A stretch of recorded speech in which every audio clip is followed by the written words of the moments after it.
Hi everyone and good morning. I'm very happy and excited to be here today and to open the second session. And I would mention the only woman here that speaks today, this morning. So let's dive in. President Trump recently announced the end of ISIS, the battles to defeat it in Syria, tweeting, "We are all pulling back after 100% caliphate victory." However, these are misguided remarks, as military defeat and ideological failure are not the same thing for this organization. The simple truth is that ISIS is not only the most prolific, dangerous organization. Its meteoric rise to infamy was never just about a territory. The global terrorist organization manifests an extreme ideology that cannot be defeated by war, eliminated by political struggle only. Although airstrikes, tanks, artillery killed thousands Daesh fighters, global technology companies disrupted terrorist activity in cyberspace. Both cannot and will not kill the global jihad ideology, galvanizing worldwide supporters, inspiring worldwide terrorist attacks. As we all know, ISIS is a game changer, which has caused some significant changes in the international arena, in which some of them carry out long-term implications. It has expanded the threat dimension. It has brought the terror into unspeakable levels of cruelty, brutality, prevalence, seeking to maximize its influence on worldwide public opinion.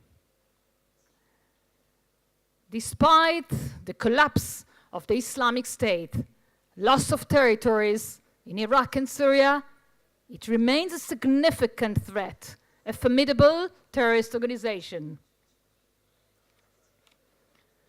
For the past 5 years, unprecedented spate of terrorist attacks perpetrated by individuals motivated by global jihadist ideology hit many capitals and major cities around the globe. From operations directed and coordinated against cultural symbols, causing large numbers of casualties.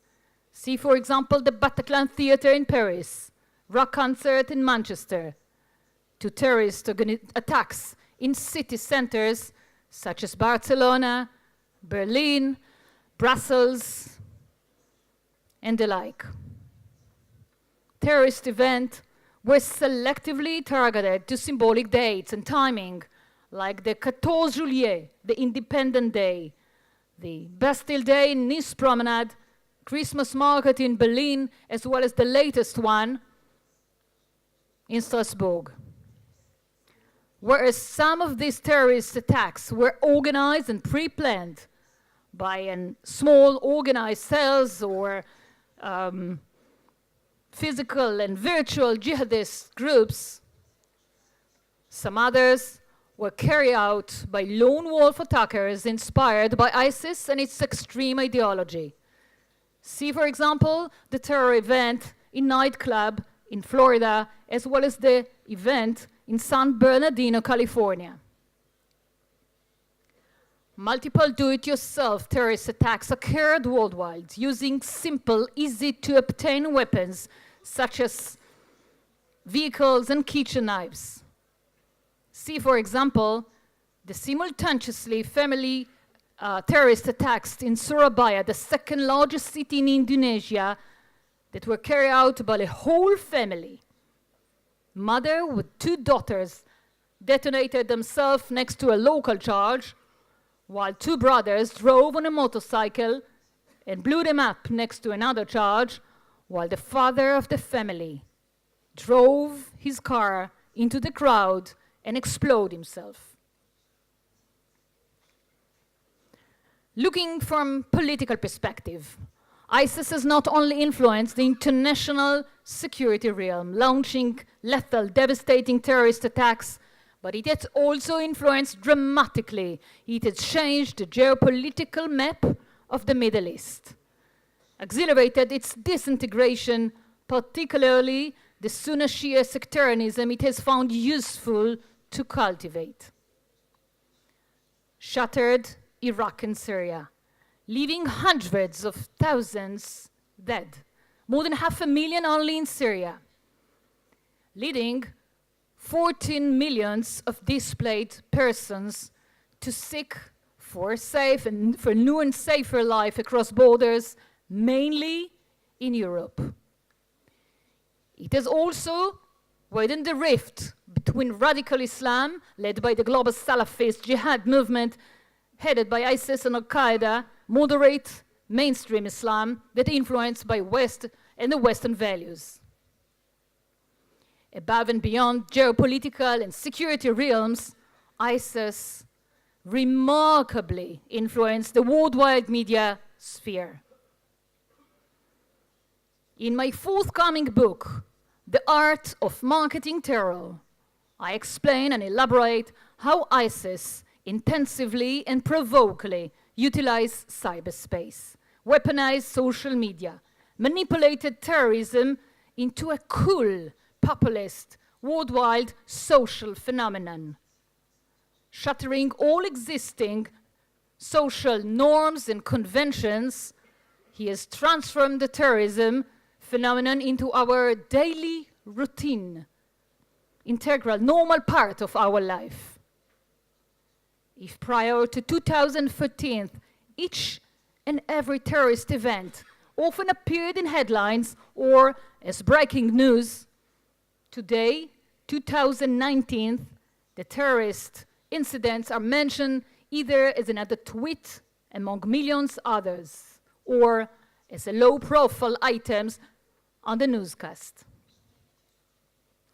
Notwithstanding fading from headlines, ISIS still recruits hundreds of jihadi fighters, of foreign fighters, a month.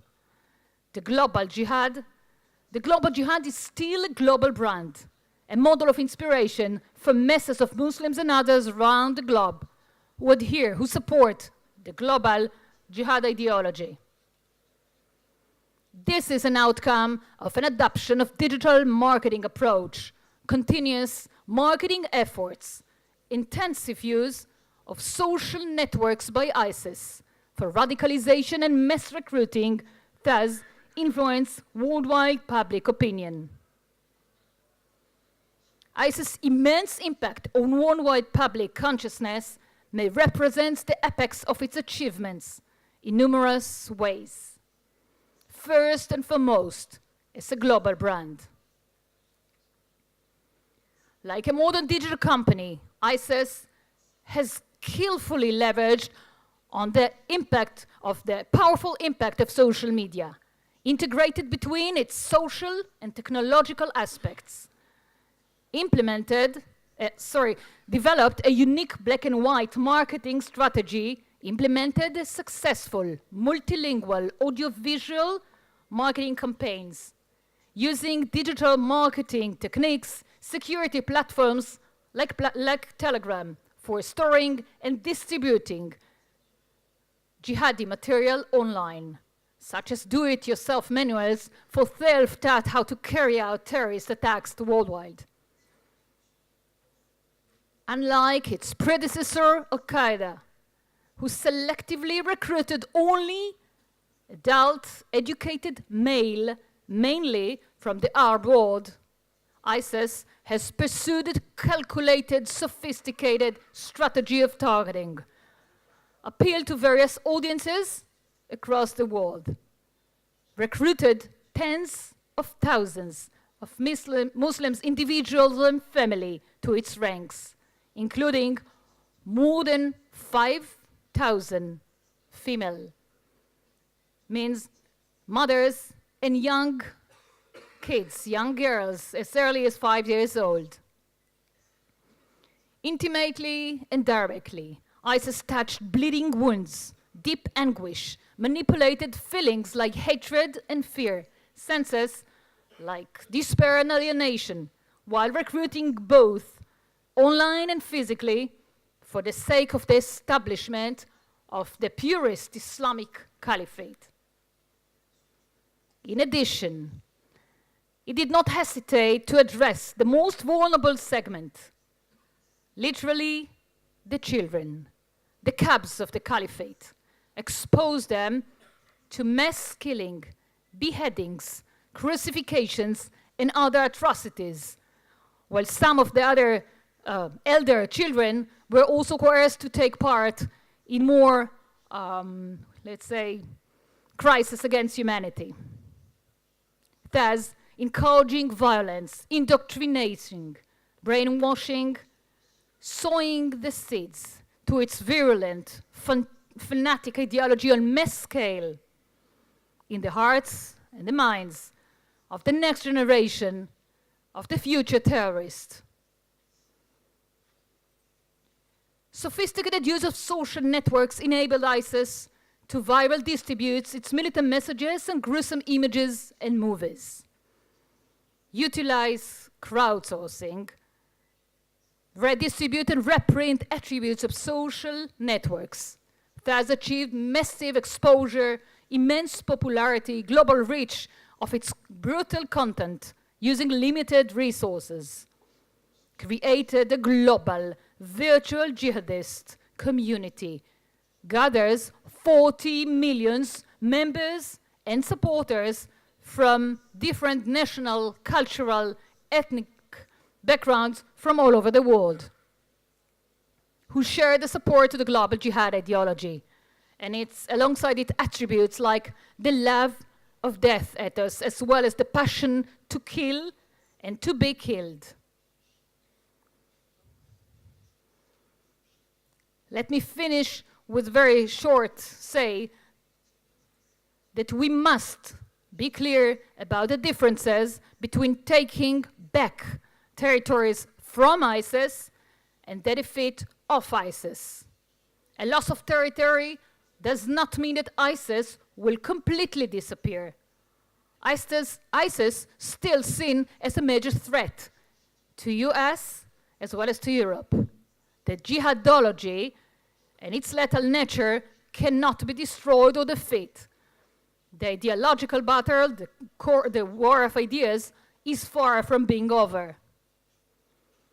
The global terrorist organization will live on through its cells, affiliates, franchise groups from North Africa and Sinai, Libya, Somalia, Nigeria, to South Asia, Afghanistan, Pakistan, to Southeast Asia, the Philippines, while its media units and online supporters will continue to resonate its messages and values, inspire individuals from across the globe, inasmuch as its militant ideas and narratives have already been implanted in countless numbers of young people and children.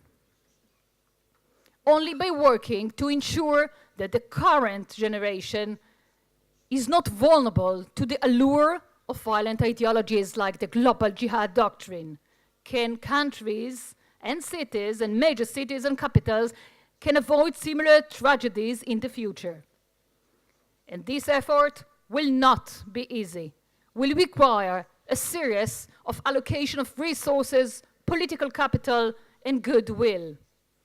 Maybe, for example, as Mr. Richard Barrett, the former director of MI6, suggests, to give a chance, to take back teenagers who, like Shamina Begum, the 19-year-old British woman, crossed the lines and recruited to ISIS, something that many countries appear to be unwilling to do, which may prove myopic over time. Thank you very much.